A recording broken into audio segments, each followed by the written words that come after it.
Hello friends, good evening to all of you. आज हम अपने इस वीडियो में बात करने वाले हैं कॉलम के बारे में। हम जानेंगे कॉलम क्या होता है, कॉलम का डेफिनेशन, टाइप ऑफ कॉलम और क्लासिफिकेशन ऑफ कॉलम के बारे में। तो फ्रेंड्स, अगर आप लोग को ये वीडियो पसंद आए तो वीडियो को लाइक करें, शेयर करें और चैनल को सब्सक्राइब करें। मैं आदित्य गुप्ता स्वागत करता हूँ आप सभी के अपने चैनल सिविल रॉक्स पे।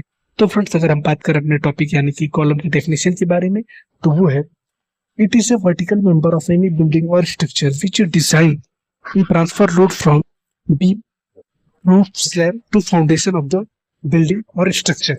कॉलम किसी भी बिल्डिंग का वर्टिकल सदस्य जो छत और बीम के भार को फाउंडेशन यानी कि नींव में स्थानांतरित करता है, ट्रांसफर करता है, उसे हम कॉलम कहते हैं। अगर हम बात करें क्लासिफिकेशन ऑफ कॉलम, कॉलम को 4 कैटेगरी में क्लासिफाई किया गया है, जिसमें पहला है classification of column on the basis of shape of the column. दूसरा है classification of column on the basis of material used in the column.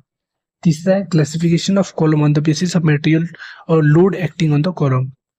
चौथा है classification of column on the basis of slenderness ratio of the column.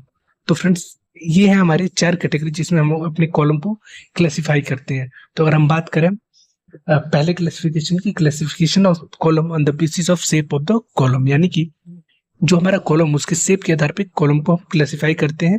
तो column के shape के आधार पे column को 5 category में, 5 टाइप में बांटा गया है, जिसमें पहला है स्क्वायर कॉलम, दूसरा है रेक्टेंगुलर कॉलम, तीसरा है सर्कुलर कॉलम, चौथा है ट्रायंगुलर कॉलम और पांचवा है पॉलीगोनल कॉलम। ये जो हमारा शेप होता है ये बिल्डिंग के लुक के हिसाब से, बिल्डिंग की लोड कैपेसिटी के हिसाब से और साइट कंडीशन के हिसाब से हम कॉलम के शेप को चूज करते हैं, सेम कॉलम के शेप को डिजाइन करते हैं, चूज करते हैं कि कौन से शेप कॉलम हम चूज करना है। अगर हम आगे बढ़ते हुए हम बात करें classification of column on the basis of material used in the column, यानी कि कॉलम में मटेरियल, कॉलम किस चीज से बना हुआ है उसके हिसाब से कॉलम का क्लासिफिकेशन।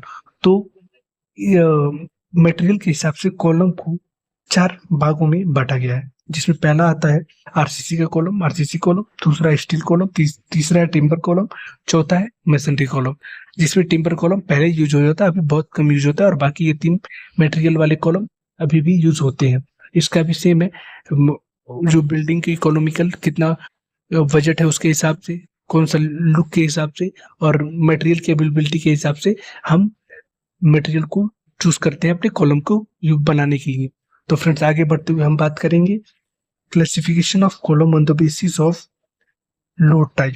तो जो हमारा लोड टाइप है, कॉलम पे लोड किस प्रकार का आ रहा है उसके बेस पे हम कॉलम को 2 प्रकार में बांटते हैं। पहला है एक्साइल कॉलम और दूसरा है सेंट्रिक लोड कॉलम। तो आगे बढ़ते हुए हम बात करते हैं classification of column on the basis of slenderness of the column, slenderness ratio of the column. तो slenderness ratio of the column के बेस पे कॉलम को दो कैटेगरी में बांटा गया है, जिसमें पहला है लॉन्ग कॉलम और दूसरा है शॉर्ट कॉलम। अगर हम बात करें लॉन्ग कॉलम के बारे में, तो जिस कॉलम का स्लेंडरनेस रेशियो का वैल्यू 12 से ज्यादा है उसे हम लॉन्ग कॉलम कहते हैं। वहीं अगर स्लेंडरनेस रेशियो का वैल्यू 12 से कम है तो उसे हम शॉर्ट कॉलम कहते हैं। तो फ्रेंड्स, उम्मीद है आप लोग को column, type of column, classification of column से ये जुड़ा वीडियो पसंद है। वीडियो को लाइक करें, शेयर करें और चैनल को सब्सक्राइब करें। थैंक यू फ्रेंड्स, मिलते हैं नेक्स्ट वीडियो।